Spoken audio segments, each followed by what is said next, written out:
Ferry Perdian, kalau ada yang bilang custom bagus sampai terdengar 2 kilo dan horok sedangkan build up nggak bagus, nggak kenceng, kita bagaimana Bu? Ya sudah nggak usah dianggap Pak. Kalau saya udah nggak pernah mau nganggap begituan Pak. Kenapa? Kita ini tidak bisa menyenangkan semua orang. Acara saya FB Live ini tidak pasti banyak orang di belakang saya ngomong, alah itu teori aja, nggak bisa cumanya pinter ngomong aja, pasti ada. Dan bagi saya adalah apa? Terserah Anda. Ya kan, ini kan saya gratis, saya bagikan ke Anda. Kalau Anda merasa nggak perlu ya check out, keluar aja. Kalau Anda merasa perlu ya dengerin. Gampang toh. Simple aja, kita nggak bisa nyenengin semua pihak Pak. Wong Pak Jokowi aja presiden nggak bisa nyenengin semua pihak kok Pak. Apalagi saya. Wong saya bukan siapa-siapa Pak. Itu Pak kalau saya jawab. Gampang jawabannya Pak bagi saya Pak ya. Yohanes Tario, soundman adalah pemain musik terakhir di dalam tim. Setuju nggak Bos? Jadi harus saling memahami. Iya, itu yang maksud saya. Kenapa ada musisi yang punya soundman sendiri? Karena apa? Bisa diajak rundingan. Gitu loh. Tapi kalau memang Anda soundman-nya musisi baru, Anda itu kayak main bully-bullyan. Nah itu yang susah. Pak Adison siap. Arifin, sebetulnya Setfield itu enak 215 atau 212 atau malah dibikin 3-way sekalian. Terserah Pak, bebas Pak. Yang penting soundnya bagus Pak. Ya kan ya, itu aja Pak.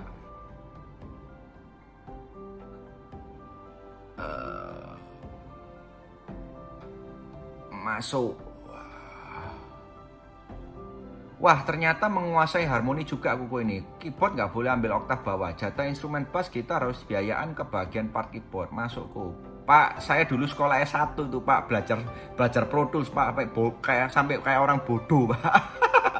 Itu Pak, jadi saya ya makanya saya ngerti Pak, saya belajar gitu loh, saya tuh sekolah bukan taunya bloon-bloonan, jadi ya begitu. Gimana aku kalau diadain musyawarah antara soundman sama musisi biar ngerti? Ya gampang Pak, semua itu diselesaikan di meja makan Pak. Ya, musisinya diajak makan Pak, habis diajak makan terus dikotbahin Pak, itu pasti ngerti Pak, itu jawabannya Pak. Mixer Live 8, Mixer Live 8, tak omongnya lek mau rek, sorry enggak ya.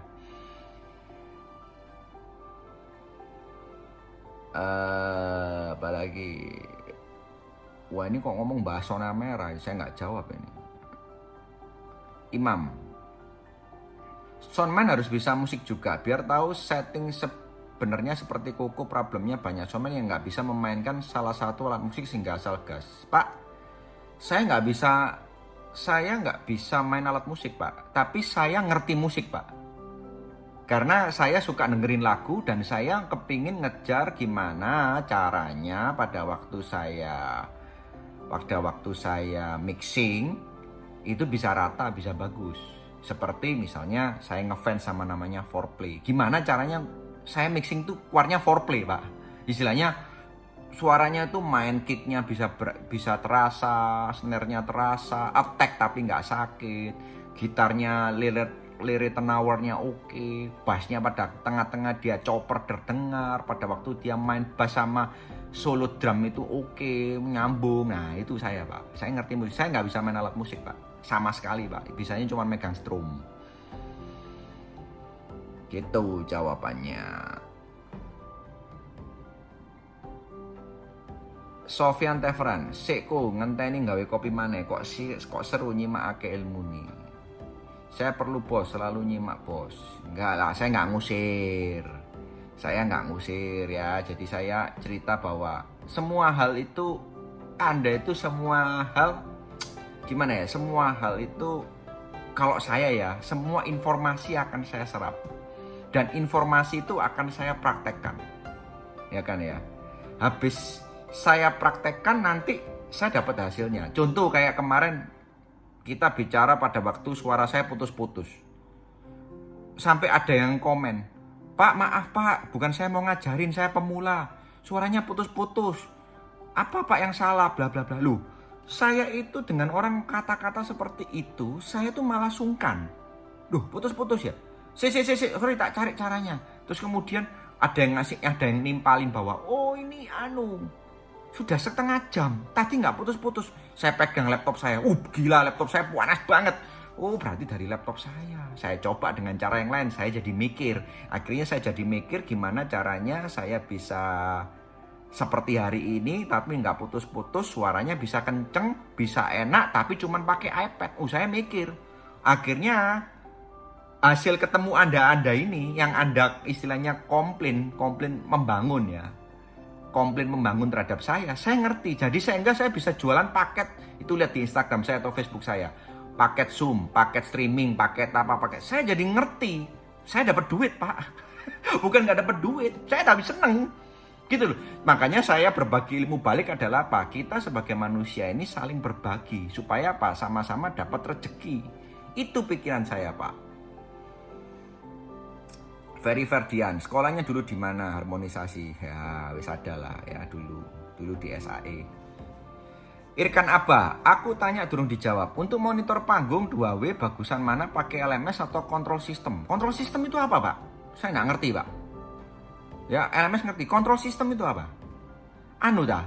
Apa namanya, kayak Nexo yang controller gitu ya, atau Bose controller, Nexo controller, terus kayak merek apa controller. Nah, controller itu diciptakan, kalau itu kontrol sistem ya, Pak ya.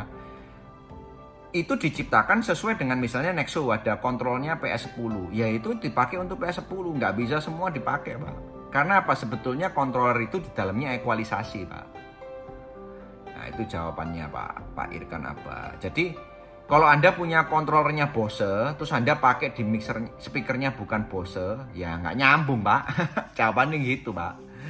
Ya kan ya, itu jawabannya.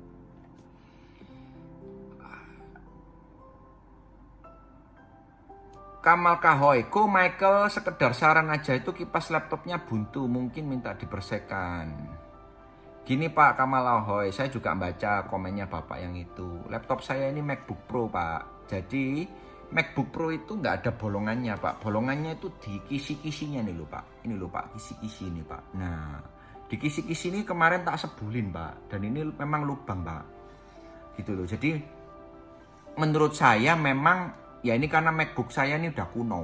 Menurut saya memang sudah mungkin prosesornya nggak kuat. Ini masih belum ngomong i3, i5, i7, Pak. Ya minta adik baru lah, Pak. Ceritanya, Pak. Tapi saya pakai cara yang lain, Pak. Oke. Terus kemudian saya bawa laptop dari toko yang Windows 10. Saya pakai. Ternyata webcamnya itu nggak mau di FB Live. Saya harus beli webcam lagi. Waduh, pusing, Pak. Mau beli lagi, Pak. Lagi bokeh ini, Pak. Itu jawabannya, Pak. Iya, aku kontrolernya udah dijawab ya. Sirus Febrianto Nugroho, masuk meneh kayak motivator. Enggak lah, Pak, enggak mau motivator lah. Bapak Jurit Utomo, kebanyakan di sini player musik menurut saya masih banyak yang belum dewasa dalam bermusik, masih mengandalkan ego, banter-banteran dan pengen nonjol di mainnya. Nah itu, ini makanya ada namanya Erwin Gutawa. Yang namanya Erwin Gutawa itu adalah aransemen.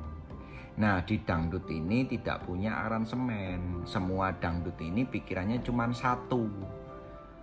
Ayo rek maino koyok CD, maino koyok di YouTube, mainnya koyok lagu ini, mainnya seperti ini. Nah Anda harus tahu bahwa main kayak di YouTube, main kayak di mana, ya kan ya, itu Anda harus tahu. Kenapa? Satu, YouTube ini misalnya Anda dengerin konser dangdut misalnya, atau konser di saya aja, konser lagu gereja. Pada waktu konser lagu gereja ini diputer, ini kan untuk Anda dinikmatin, Anda dengerin di mobil misalnya. Nah, pada waktu di gereja, kan ada jemaat ikut nyanyi. Nah, perlakuannya harus beda dong. Gitu loh. Ya kan, itu kan harus beda. Kenapa pada waktu almarhum Glenn Fredly, aransemennya, kalau Anda ikut YouTube channelnya pemain bassnya itu yang namanya Sopo itu saya lupa ya kan ya, pemain bassnya Bakuncar itu setiap ketemu, setiap show aransemennya beda-beda. Karena supaya mereka nggak bosenin. Gitu loh. Mereka nggak bosenin. Jadi musisi lagunya Glenn Fredly meskipun tidak dikeluarkan baru sampai sekarang, kita bisa menikmati lagunya itu kayak Cukup Sudah apa, itu saya cukup seneng. Kenapa? Karena aransemennya beda-beda. Jadi kita mendapat sesuatu yang baru. Gitu loh Pak. Tapi kalau misalnya kita dengerin lagunya yang sorry ya, kayak misalnya lagu-lagunya yang aransemennya gitu-gitu, nggak diaransemen ulang, udah lagunya habis, hilang. Contoh lagunya Vina Panduwinata, enak loh, enak lagunya Vina Panduwinata itu, Burung Camar tuh saya seneng itu ya, tapi kita bosen karena nggak diaransemen ulang. Dan banyak band nggak laku untuk ujung-ujungnya banding harga. Karena apa? Dia itu kayak orang tiap hari itu makan itu terus saja, dia mainnya itu aja, akhirnya penontonnya bosen.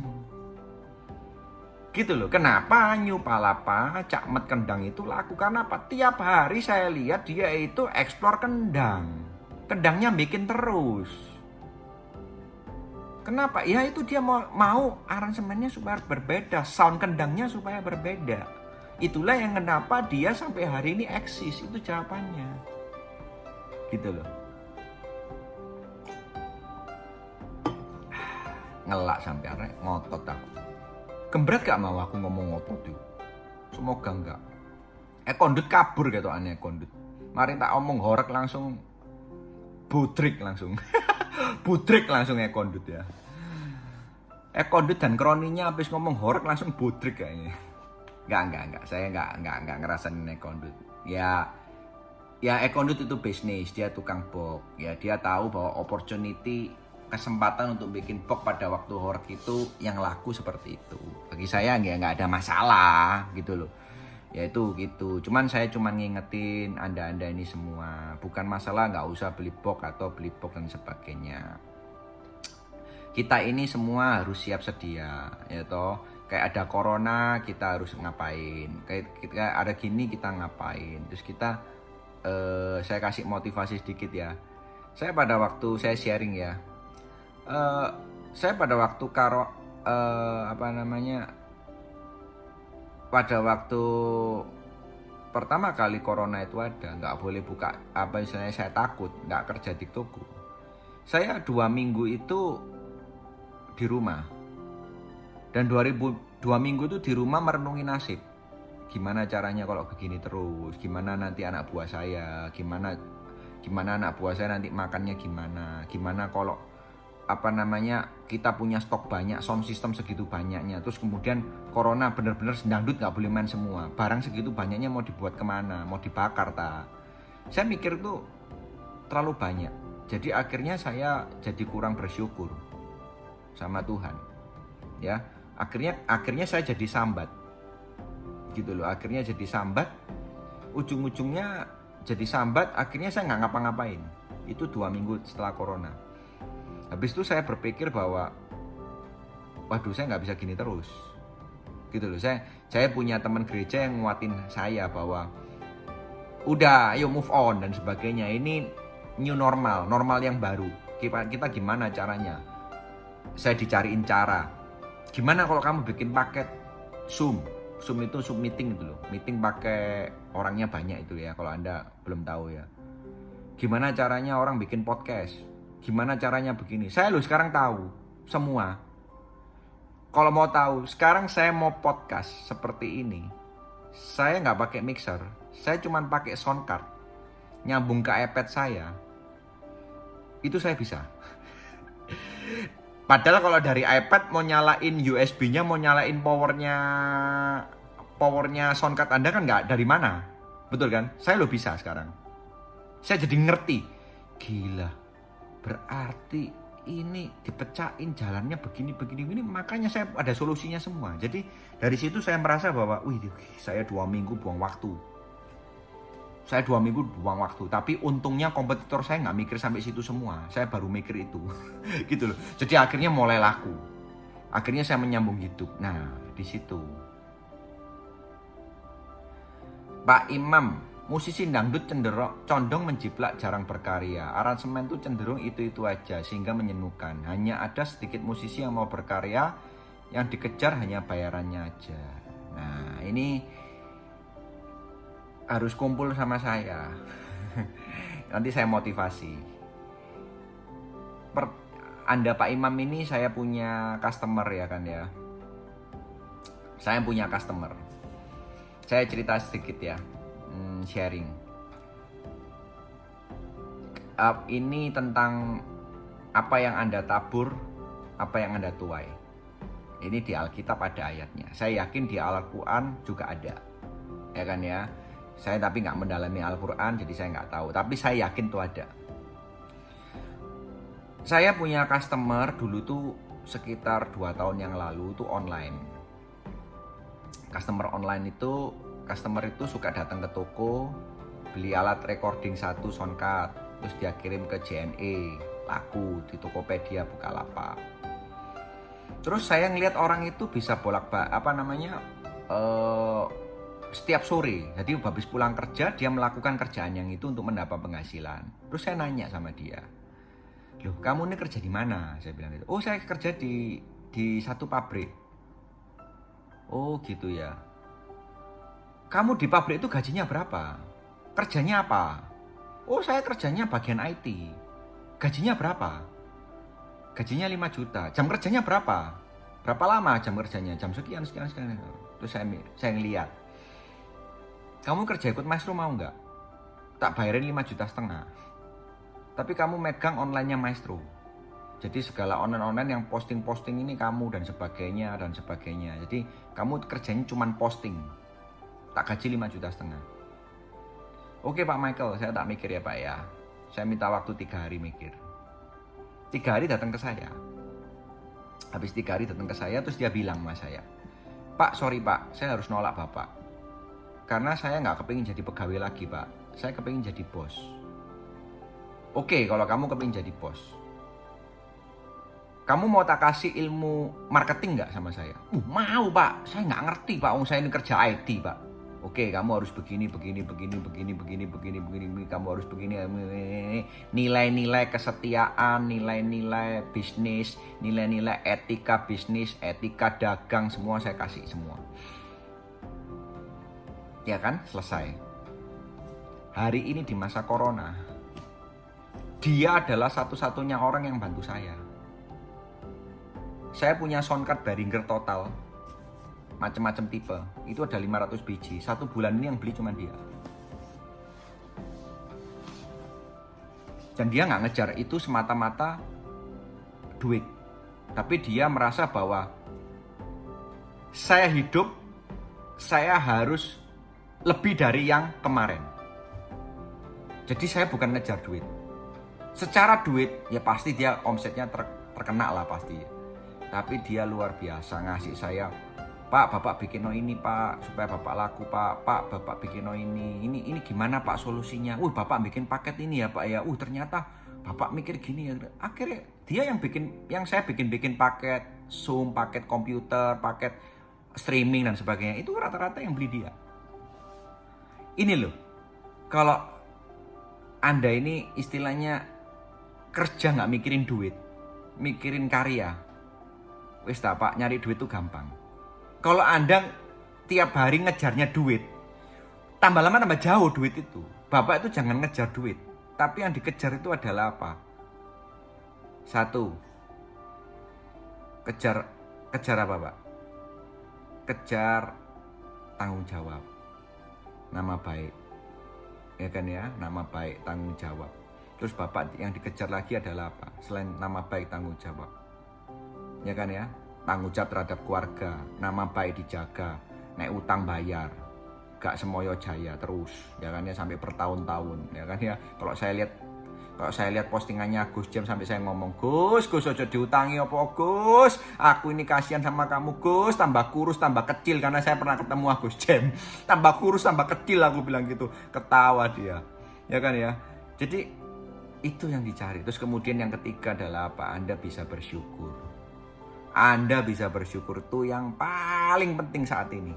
Kalau selama Anda nggak bisa bersyukur, saat ini Anda menghadapi corona, gila Anda. Ini musibah pandemi yang paling gila. Kayak next, balik lagi. Kamal Kauhai, Ko Michael, bagaimana caranya memilih alat musik drum, bass gitar, keyboard dan lain-lain yang baik dan benar menurut informasiku? Kalau saya memilih drum satu, ya pasti kalau alat musik itu agak jahat, Pak. Kalau drum yang mahal pasti suaranya enak, Pak. Kalau drum yang murah suaranya nggak enak. Terus bass gitar itu pun harus didukung dengan musisinya, Pak ya. Drumnya bagus, musisinya nggak bisa main kayak saya juga nggak enak keluarnya, Pak. Terus kemudian bass gitar, keyboard dan lain-lain. Itu gimana caranya musisi bisa memaksimalkan hal itu? Kayak contoh ini ya kan ya. Saya nggak bisa mixing kalau nggak bisa pakai Mackie SR32. Itu saya anggap Anda bukan soundman. Karena apa? Itu Anda mixing pakai hafalan, bukan pakai telinga. Kalau Anda pakai telinga, Anda dikasih mixer apapun, Anda bisa memaksimalkan. Kita ngomongnya mixer yang bener ya, jangan ngomong mixer lokal. Ayo, mixerku lokal, powerku ubro, ayo benak no. Ya nggak bisa. Kita bicara yang ada standarisasinya.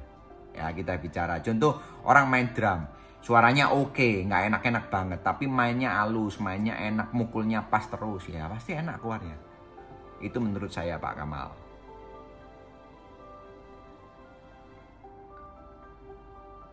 Apalagi ini, Kolis, saya tahu siapa yang kau Michael bicarakan itu, ya selesai.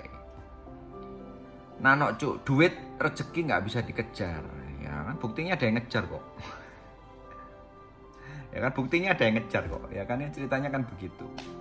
Banyak hal di dunia ini yang menurut saya Anda ini harus harus gimana ya? Banyak nilai. Kadang-kadang gini.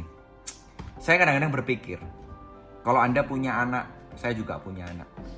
Yang kita ajarkan ke anak kita ini apa sebetulnya? Nilai sebetulnya, value, tata krama, aturan yang kita ajarin, ya kan ya. Kita itu sebetulnya nggak ngajarin anak kita itu sesuatu yang apa. Contoh kalau misalnya kita ngajarin anak kita itu untuk mencuri, kita ajarin cara mencuri, apa yang kita bicarakan? Anakmu berarti lebih jago mencuri daripada kamu. Menurut saya begitu. Wih, sudah jam 12.35. Iya rek, aku tak buyar rek, ngantuk. Ya. Akhirnya diceramai motivasi langsung kemeng, takut ya. Oke, besok nggak boleh ada motivasi ya. Sorry, besok tidak boleh ada motivasi. Maafkan saya.